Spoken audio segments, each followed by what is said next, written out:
Anyway, so here we are. Happy New Year. Happy New Year. I guess we should take a roll. Carol's here. I'm here. Tony's here. Rob is here. Sue, Sheila, Carol, Jason. Welcome, Jason. Thank you.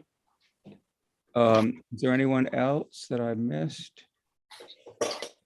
No, I think that's good. Okay, it is good. The first item is approving the last minutes, which were November 9th. Mhm. We had a long discussion. We had an update from John Medeiros, which I will update again, and so on.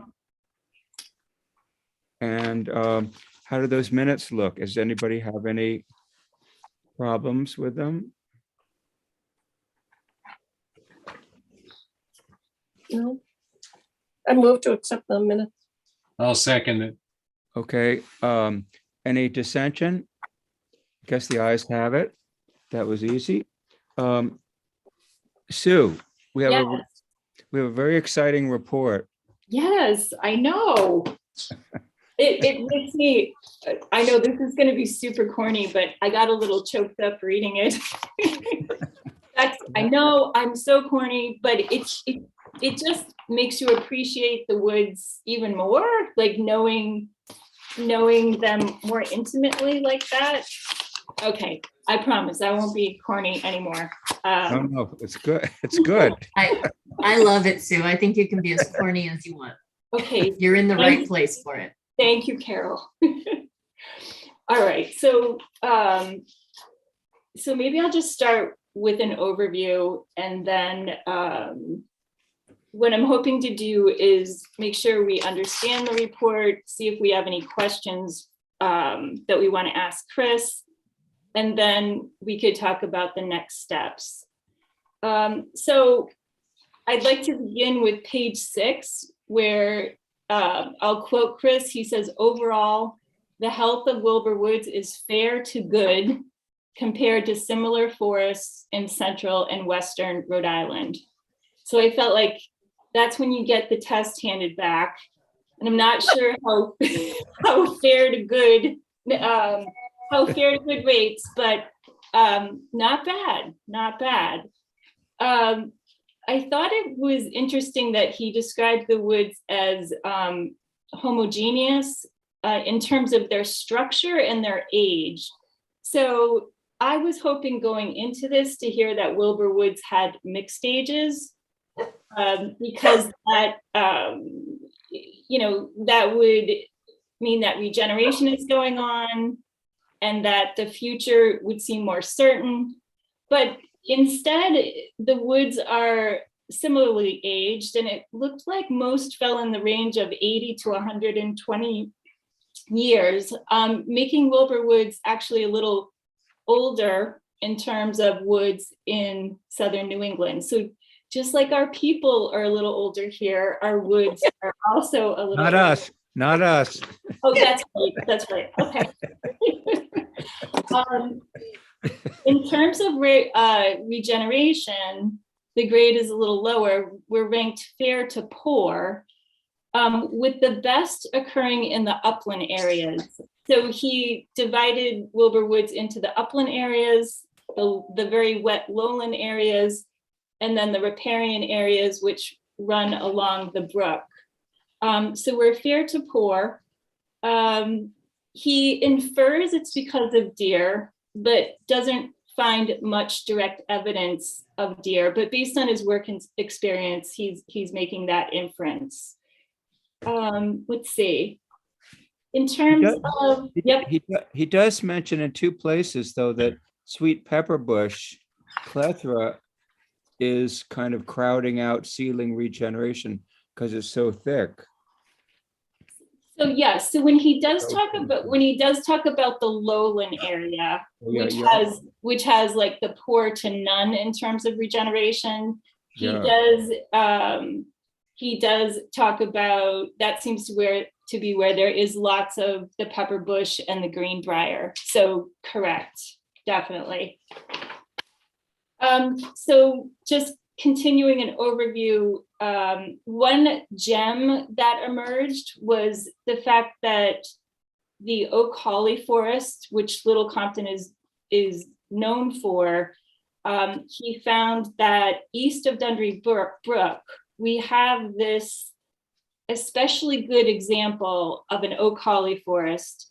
And he said that that has high conservation value. He mentions that on page 4.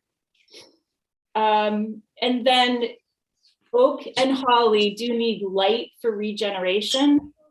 And so I guess when we're thinking of possible management plan, we would keep that in mind, because certain trees can regenerate with limited light, but oak and holly do need the light for their seedlings. Then when it came to the invasives, I feel like the report didn't really add to what we already knew. I mean, we've seen the multiflora around the main loop, and he does mention a barberry, which I think I've seen and know exactly where that is, but he doesn't really talk about invasives in other places. And I think I would probably want to directly ask him that question as to whether, so I'm not sensing that that's a big problem, but he is saying, get on top of that multiflora, get that barberry out of there so that neither of those spread. But I wasn't sure otherwise that the invasives were really an issue.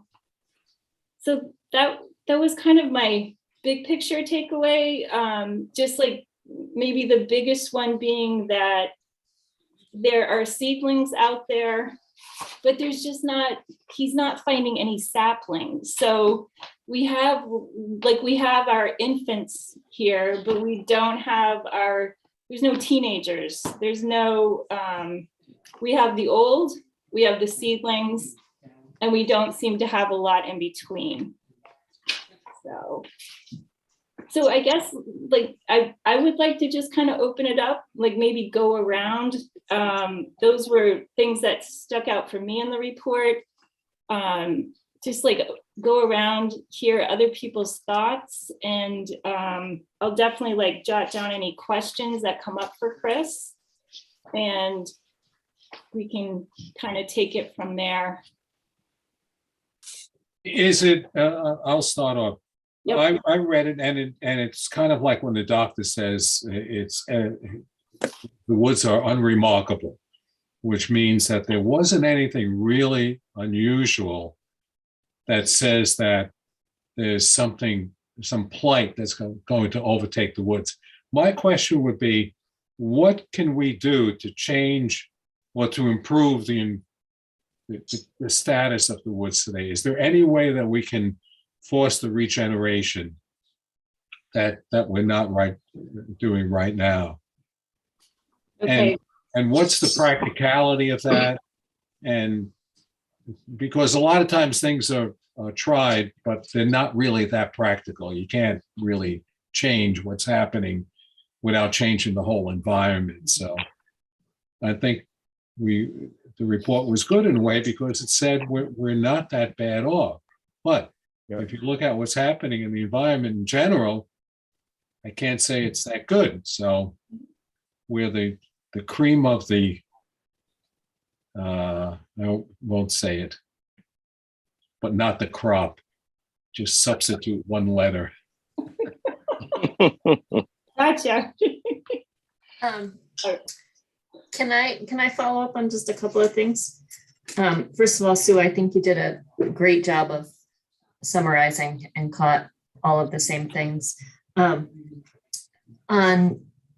Rob's question, just as a follow-up, just for myself, because when I was looking through it, I was writing down questions and things.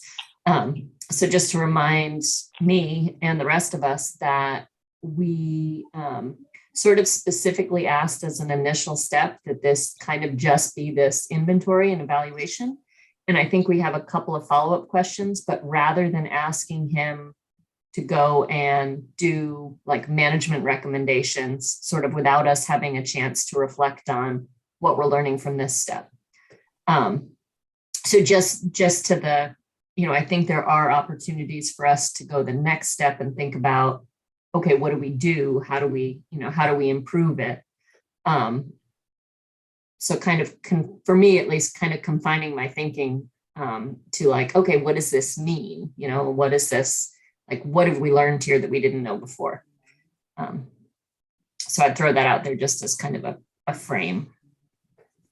Gotcha. So that would be the first step, and then the next step would be the management consideration. So stick to this first part. Gotcha, Carol. Just kind of digesting. I mean, I think initially having someone with forestry expertise come in was great. I was just afraid if we said like, give us a forest management plan, we just kind of get this like, let me pull from the list, checkbox A, B, C of things to do. And I really felt like, given how much people care about Wilbour Woods, we needed to be a little more thoughtful about it, or a little more intentional about it. So as you digest it, are there any points that you noticed that haven't been brought up yet, or any questions that you might have for Chris about the report? So my questions were definitely like, okay, we got a fair to good or fair to poor based on which type of forest we were looking at, and kind of a better understanding of like what he was basing that on. So wanting a little more information about like, what does fair mean compared to other parts of the state? I understand that aspect, but just sort of what would good look like? Okay, that's good. Okay, nice. I thought it was interesting that disease was maybe Jason has better expertise here, but was something that like, I don't feel very qualified to assess. So it was interesting to get his feedback on that it's as I sort of expected, but like fairly limited. And the things that are there are sort of things we're not going to do a whole lot about. And, but that gave me some reassurance that we weren't missing anything that we should be thinking about. I think a follow-up question on invasives would also be good, just for clarification, but my suspicion is that he noted the kind of only invasives that are really problematic. And I think that's pretty fair just from time that I've spent out there, which is why we've been working on the multiflora rose, because it's coming in from the road and we know where that is, or the trails. I am now interested in that barberry as well. And I'm curious, the Norway maple you mentioned, I'm not exactly sure how extensive or where that is, or what taking that down might. But Carol, that might be something to consider. It wasn't a Norway maple. It's funny because my brain, as soon as my brain saw the word Norway, I put maple after it, but it was a Norway spruce. Yeah. Oh, really? I thought he said Norway maple somewhere. No, because Bruce, my brain did the exact same thing. He said somebody planted it. Yeah, that's what he said. That's funny. Right. Yeah. I saw the planted it part, but I thought Norway maple, and I was like, really? There's a Norway maple back there? Like, let's go get that bastard, No, and that's very funny. And Norway spruce, I mean, that's not a problem, right? No, I mean, not from a spreading, causing problem. All right. Okay, well, great. Thank you, Sue. No, because I did the same thing. I had to read that a couple times. All right, excellent, Carol. Thank you. So those were my takeaways, and also I felt like maybe some validation that the deer exclosure project we've been talking about would be valuable for us. I mean, I thought that before, but kind of what we heard or sort of didn't hear, the question of like, there wasn't a lot of deer damage, but we know there are deer out there, and oh yeah, there aren't any, Right. 5-year-old trees around. Seems like that would be a good thing to pursue. As John, you mentioned the clethra. My only concern, and we can talk about this more when we get into management further down the road, but for regeneration, if we find that regeneration is more of a stage issue where the forest is at a certain age and the canopy's closed, so we're not getting regeneration because there's not enough light. You could consider doing like small cuts or removing trees. But I have a little bit of concern about that if that isn't really the problem. And if we're not really diligent about things like multi-floor rows, opening up areas could be bad instead. And also the regeneration was poorest, and where he was talking about clethra is mostly in the really wet areas.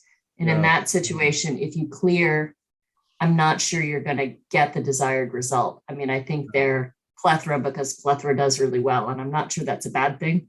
There's definitely like an industry forester bias against clethra because it's such a pain in the ass to work with. But I mean, it's a great pollinator. It's native, it's coastal. Like I think we should love our clethra and be glad that it's keeping the soil covered rather than worry too much about those areas. But that's just me. I think the other danger in opening it up, it invites more deer, because when people want to stock deer, they open up the forest so that the seedlings grow and deer have something to eat. Right. Yeah. we If I may make one point about, I'm not, opening it up sounds a little extreme for me to use, so I don't want to say it like that. But as far as selective clearing, the only advantage to this as well that I see right now, though, is that it would help those babies grow faster and make it into the teenage years that we're talking about, and get them to a point where they can survive the deer damage faster. So, I mean, it just is something that crossed my mind as a consideration. Yeah, I wonder if we could test out maybe as part of our deer exploration, test out like experimentally in just a couple of places, maybe opening up a little bit more canopy where we see a seedling, or we, Right, we can watch the sun, but cage it or something, see if that makes a difference. Kind of do it on a small scale in a very like managed way.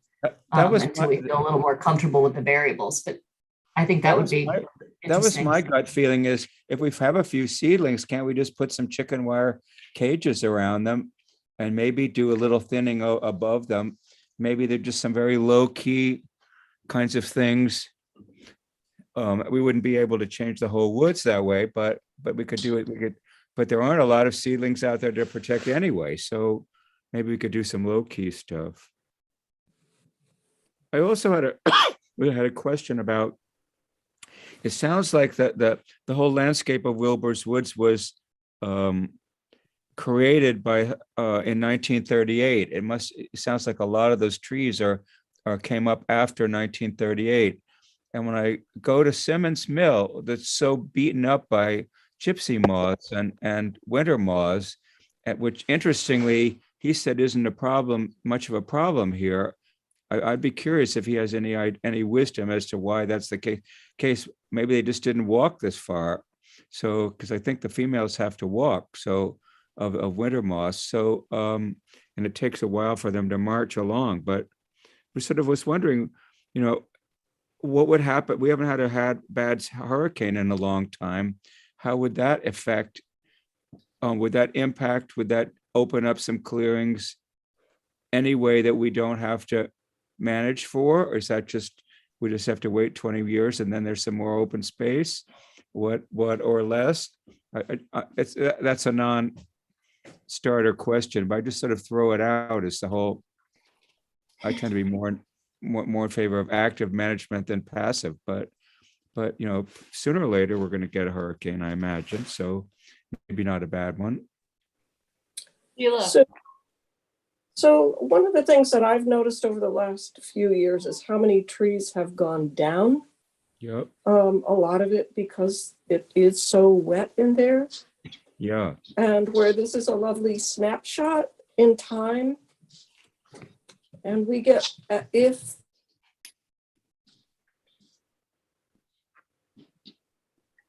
Wait, Sheila. Oh, guys. Oh, we lost Sheila, but we've got everybody else, right? Yep. I can. Okay. Yep. Oh, darn it. Okay, so I'm sure she'll come back. And I think getting to the point of a hurricane, like any sort of disruption like that will open canopy. And I Yep. think the idea of what Jason is saying is, and like, correct me if I'm wrong, Jason, but like, oh, okay. But by selectively cutting, you're sort of mimicking what nature does, but you're choosing when and where it's happening. And maybe it's less devastating because you're not a giant hurricane. But I think the idea of the selective cutting is to cause controlled disruption, so you get the light in. Right. I just, I mean, I think it's a combination of everything that we're talking about, really. I mean, certainly we are getting into forest management at this point. But it seems like, and I don't want to get too far ahead of myself, but I think a combination of caging, a little bit more sun here and there, and someone selectively choosing those trees who knows what they're doing, in time would make a big difference. Mhm. I Yeah. know we're waiting for Sheila, and she may be going in a different direction, but when she was starting her comments, the other thing that I thought that was interesting to put in the questions for Christopher List, I feel like we all sort of noted the hurricane of 38 was a big issue, and we kind of have this even age to like things aren't happening. But I agree that I just have a very like visceral sense for Wilbour Woods, especially how much is changing with weather patterns and flooding patterns. So the degree to which we think about those anticipated, climate change aspects, not just temperature rising in southern species and sort of the typical climate adaptation stuff, but more where Sheila was maybe starting to go. And now she's back, she can finish by herself. I'll just finish quick. My thought is that the blowdowns in the wind throws from having, windstorms following up on the heels of like heavy floods or more water than is usually in there, is definitely having an impact. So when we think about opening things up, or we think about like age or species preferences, I think that's really important. Like longer term, we may be transitioning to red maple because it may all be getting wetter and, more impacted. So anyway, for whatever that was worth. Thank you. So Yeah, I think Sheila, did you want to add anything else before you? Well, it sounds as if left it? Carol picked up right where I was going. Okay, gotcha. I see a lot of trees rotting at the ground, and I keep calling Jason and saying, here's another one. Okay. So it's going to keep happening. So is the question that you would ask Chris more, like, is it a big question, like how do we plan for more flooding and wind, or what would the actual question to Chris be? Where's the best place to have regeneration? Oh, where is the best place to have regeneration? Is that That's what a I good- heard? That's what we're after, isn't it? Regeneration, or The dry upland. So Yeah. And I think that part we kind of know, I guess, and whether this is something I want to explore further, whether it's Christopher or not, or in my own head or whatever, is sort of this like, what scenario are we planning for as far as changes that are likely to occur? Okay. Like what is more water in there? What does more flooding end up looking like? And there are, not to go too far afield, but like I think there is a scenario as well when we think about the many of the ponds in town silting up. Like I think that's going to be exacerbated if we have continued ponds filling in that whole Dundreary corridor. Like just how that all works is going to be shifting over time. So kind of thinking through like what that looks like for changes in wetland or changes in what trees might do well based on conditions. I think Heather wants to say something. Oh, Heather, yes. So I have two questions. First, I just want to be clear that and I hate to bring this up yet again, but there's no cutting by maintenance people off the roads, is there? Like they used to do. I mean, that cut a lot of saplings and seedlings. That's not going on anymore. Remember when John used to do that? John Gwynn, you remember? I think it was done by the Boy Scouts, wasn't it? No, it was John from the maintenance department. I caught him in the act and he just Okay. said that's what he was told to do. So I just want to make sure that's not part of the maintenance. I Because don't think Curtis has time to get in there, but I don't know. Curtis isn't here to Yeah. Okay. represent his department, but the last No. that I knew and the last I spoke with him, the only cutting he was doing was some weed whacking, mostly of multiflora rose right along the roadway. Okay, so that's great. correct. The And then second- Jason's work, obviously, but not. Yeah, no. But only, I yes, but only understand. when necessary, certainly.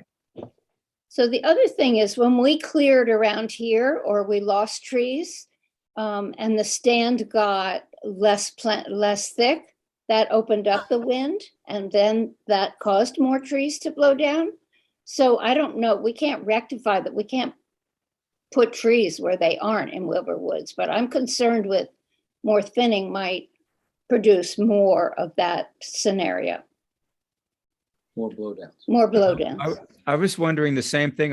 But I was thinking on the other hand, when I look at just the cover shot, it's mostly of our report. It's mostly looks like second growth trees that are all competing with each other. They were probably post 1938. So I was wondering, on one hand, just thinning some of them out help the ones that are there be stronger versus your issue of once you start opening up, are they more vulnerable to wind problems? So I have no idea maybe that's one of our questions for him.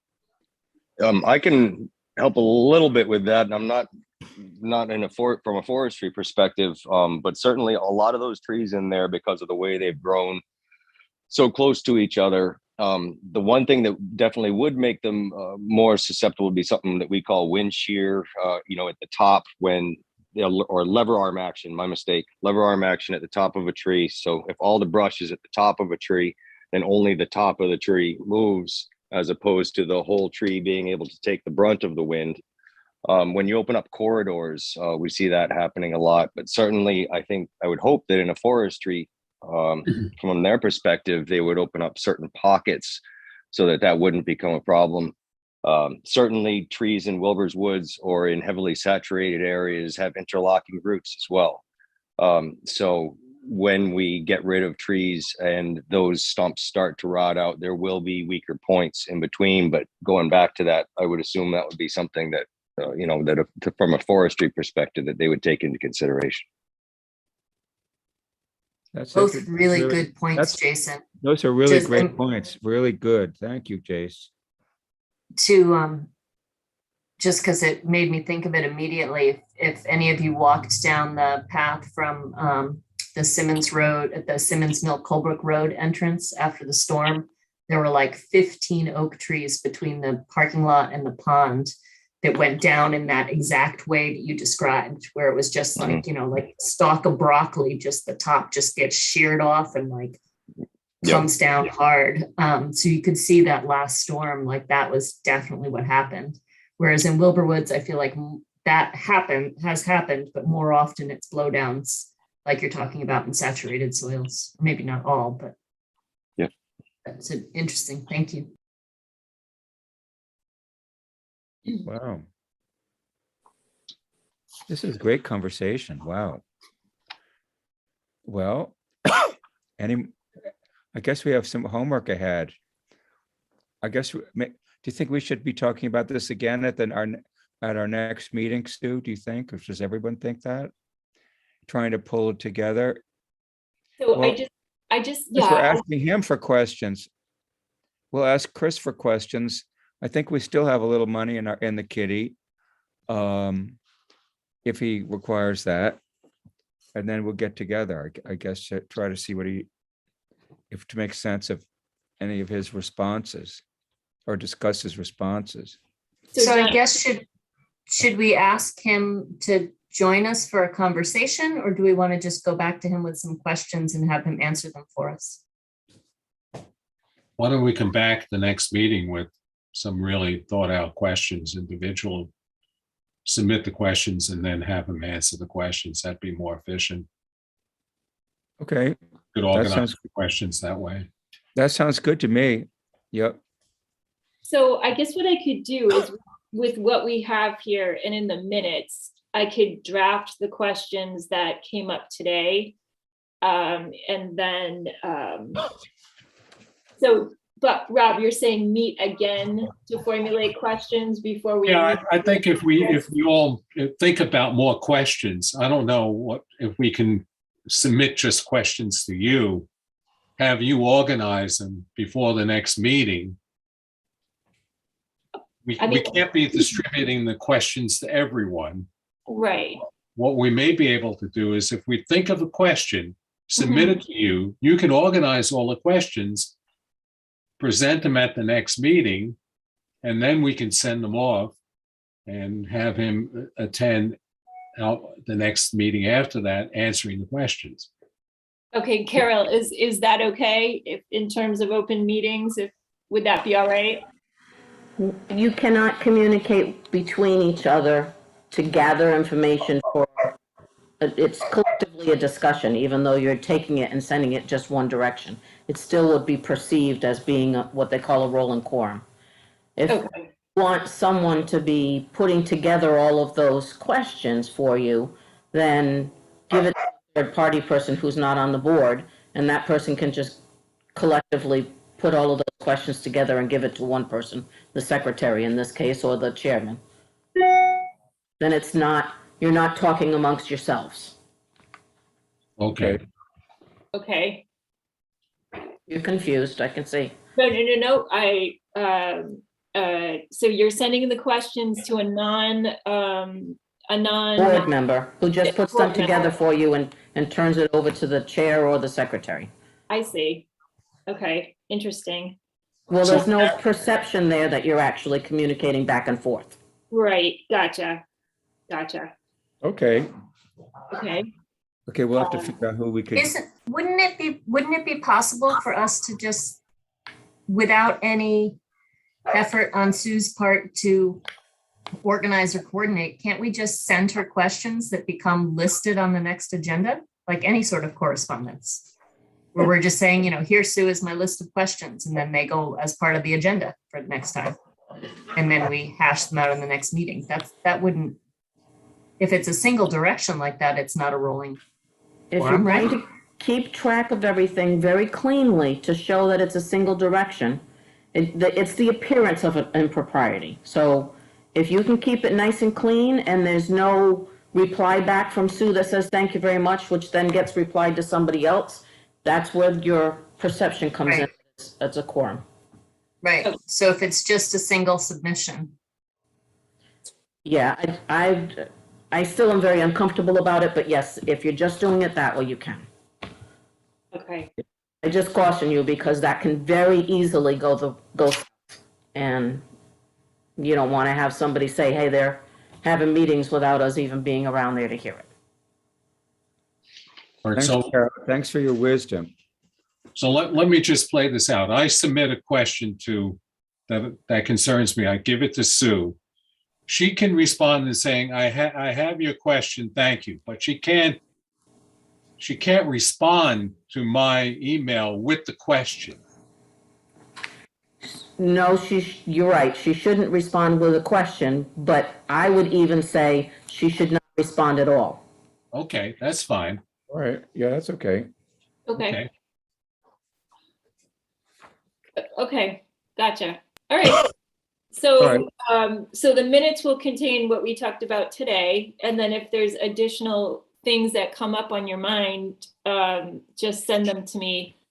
Assume that I have it, because I will not be replying to you. Okay, so. Okay, right. good. Yeah. And then I would think that we'd probably be meeting on Zoom the next meeting. But maybe at one of those meeting, or maybe the one after that, maybe Chris could join us on, maybe wouldn't be too inconvenient for him to join us on Zoom rather than driving all the way down here. Yeah. So he could, if we were organized, it wouldn't take too much of his time.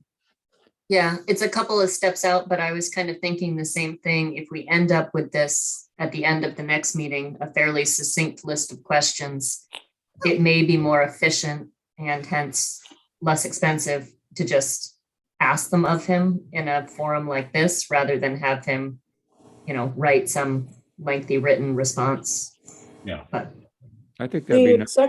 The executive order allowing us to have a Zoom meeting expires the first week in February, is that right? It does at the moment, but that's the way all of the executive orders have been written throughout the entire pandemic. They run for a 30-day window, and then they either get renewed or extended, or they are lapsed and extinguished. Mm-hmm. So we won't know until closer to the expiration date whether or not he's going to renew. I guess would be at least it'll get renewed at least once. Oh, okay, that's good. Okay. Okay, I don't think we need to vote on that, anything, but is there any more discussion about the forest planning, which is, I think it's pretty amazing that's happening. So I know- my one burning question is, if you were to do some management where, you're selectively opening canopy, and I totally understand the benefit of that, then are you just creating more deer food?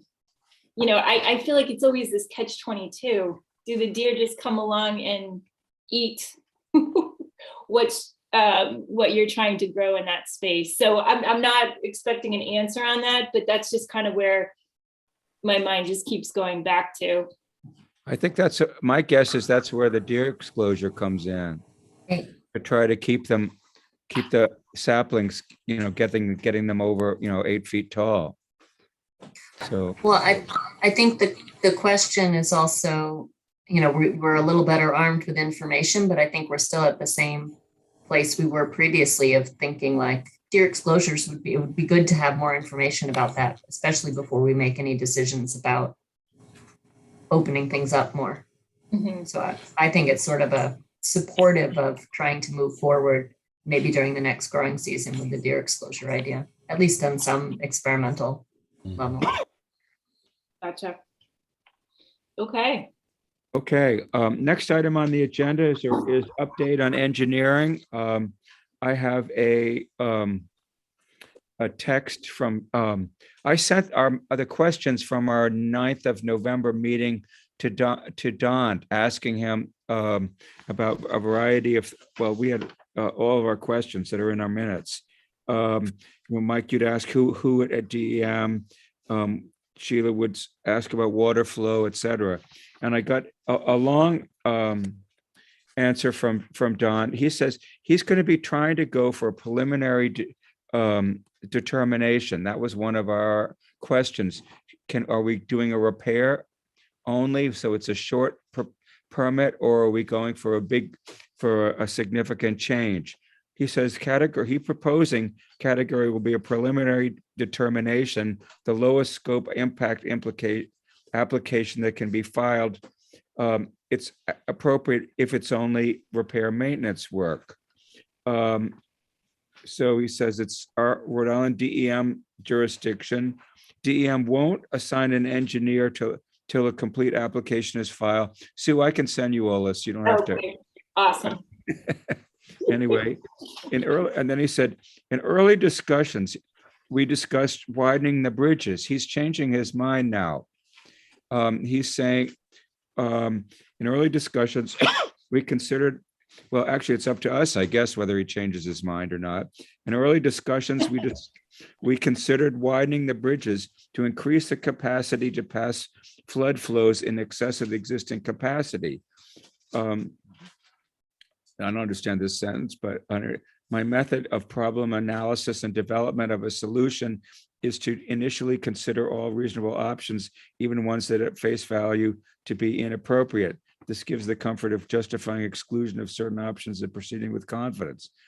Anyway, then he said, as project engineer, I initiated the process mentioned above, which included increasing the cross-section of the area of the stream bed, thereby allowing greater flood flow to pass under the bridge. However, he thinks now that, as he thought about it more, to increase the flood conveyance potential, changes on the permitting emphasis from a repair to an increase may change the permitting category. In other words, if we widen the bridges, it may not be a repair, it may be basically a new bridge. It would also require surveying the stream channel down to Swamp Road, and including surveying and analyzing the bridge of Swamp Road. Scope creep, but maybe that's important. From a practical standpoint, we've all seen Swamp Road underwater, blah, blah, blah, 100 years. The effort to analyze the Swamp Road Bridge would result in a determination that's not suitable to convey existing flows, therefore not suitable to withstand an increase, With, et cetera.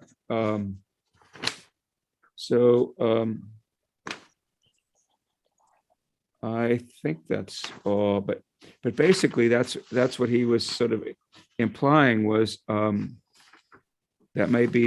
we may be asking for a much more complicated permitting if we widen the bridges. What's our general thought? Does it Stick with repair. you say stick with repair? Right.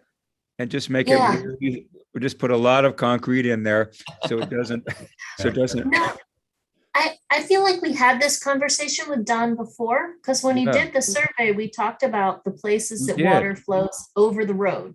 Yeah. So we it's did. not like the bridge is acting like a dam. You know, it's certainly flowing more slowly to go over the road, but like it is getting immediately downstream. And there may be a time in the future when if that happens too often, when it undermines the road.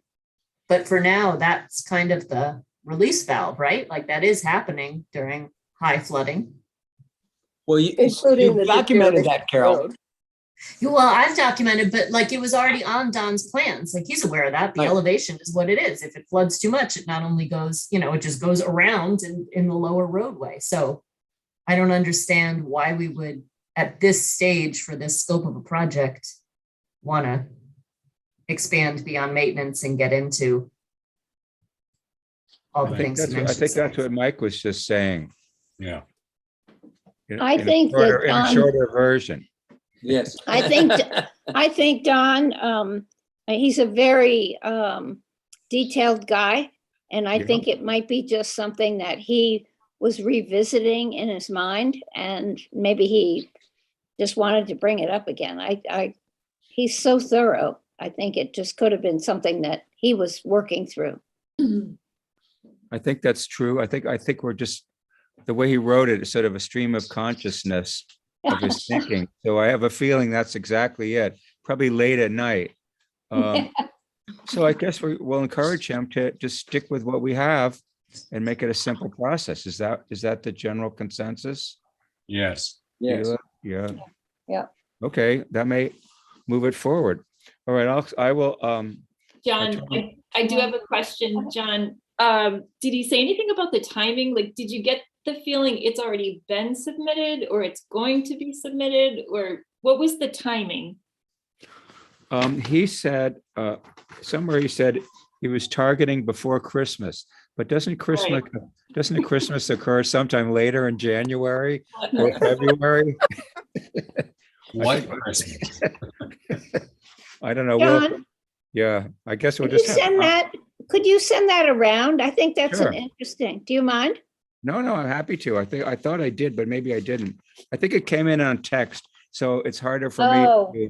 Forget it then. No, that's Okay. all right. No, that's okay. I think I can transfer it from text to email and then I can send it around. It gets more complicated for me, Oh, but and we'll figure me. it out. Well, don't go to too much trouble. I It just. isn't too hard. Jason looks amused at that. It'll Oh, definitely. I'm the be- worst. I'm a techno peasant. Yeah, Just ask Don to send you a document. okay, I can. No, I think I can figure it out because I figured out how to print it, so I can do that. So that's good. All right. So I'll send it out.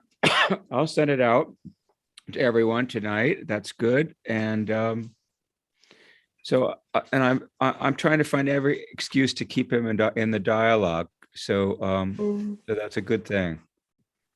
I think he sounds like he has a lot of other things, problem things at home and stuff that are hard. So, which we're sympathetic about, but we try to move forward, not slow things down. Well, that's good. Any other things to discuss? We were going to sometime get the Roger Williams students to come, but maybe that would be on Zoom. I will ask Brett if he still wants to do that, or if they still want to do it. Or so anyway, but what would be a good time for our next meeting in which we would be discussing forestry, and maybe I'll have an answer from Don. He's pretty good about answering texts and so on. I think he's just super busy.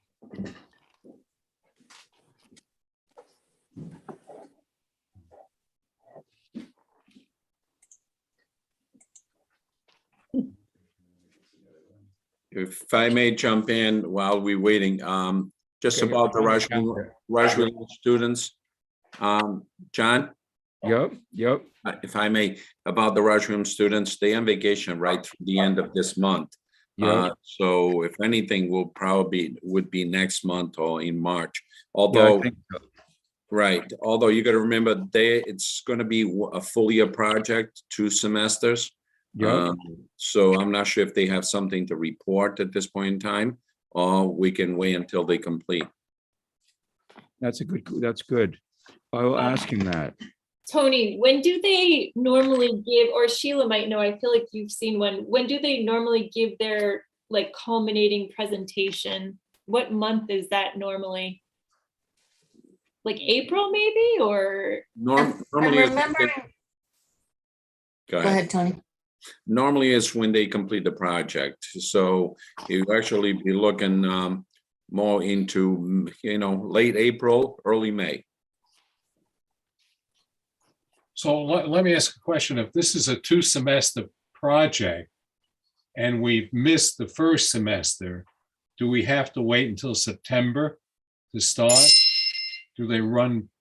Oh, no, they're going to start the second semester right now. They should be returning anytime, and that'll be their second semester. So Rob, they've already started. They started the project They've already. started. Oh, okay, that was my question. Yeah, they've already done a lot of work on it, I think. Yeah. They've worked through the first semester. Obviously they're on the break right now, but they'll be returning to the project for the second semester. All right. For our next meeting, how does Tuesday, the 1st of February or Tuesday, the 8th of February look?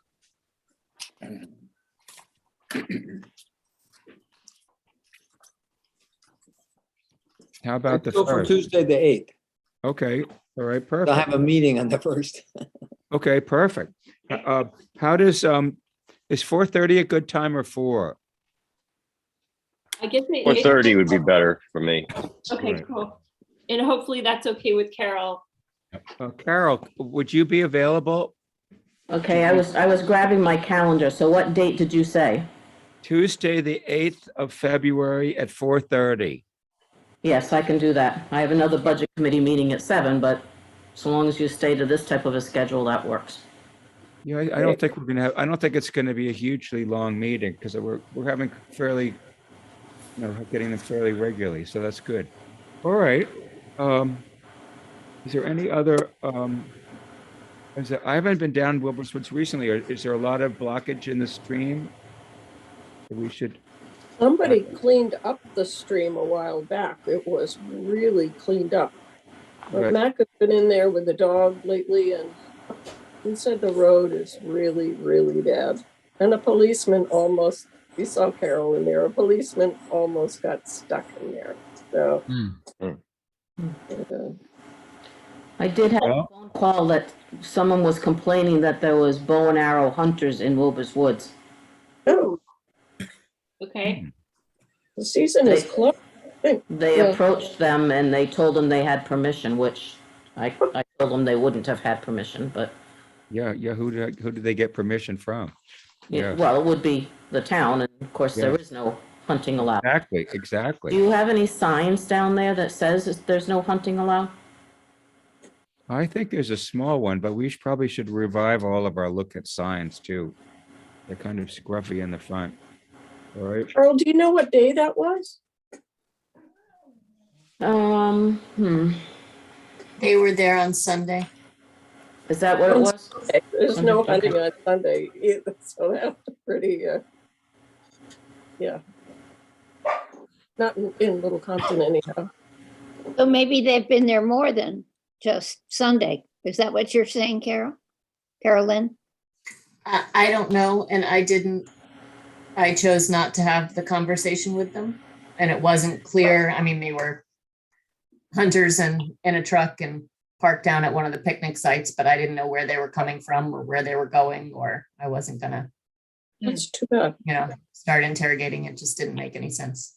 Right. And it wasn't clear, I guess, Sheila, you would know.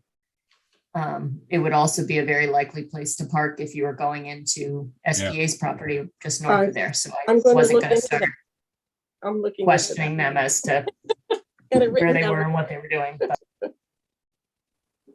So I think there's you only. see them, nothing gets by me in Wilbour Woods. No. That's good. All right, does anybody, this is a nice, fun meeting. Does anybody like to propose adjournment? So move. Any second? Last in, first out. Okay, any disagreement? I guess the ayes have it. See you all on the 8th of February, if not before. Thank you. Thank you. Yeah.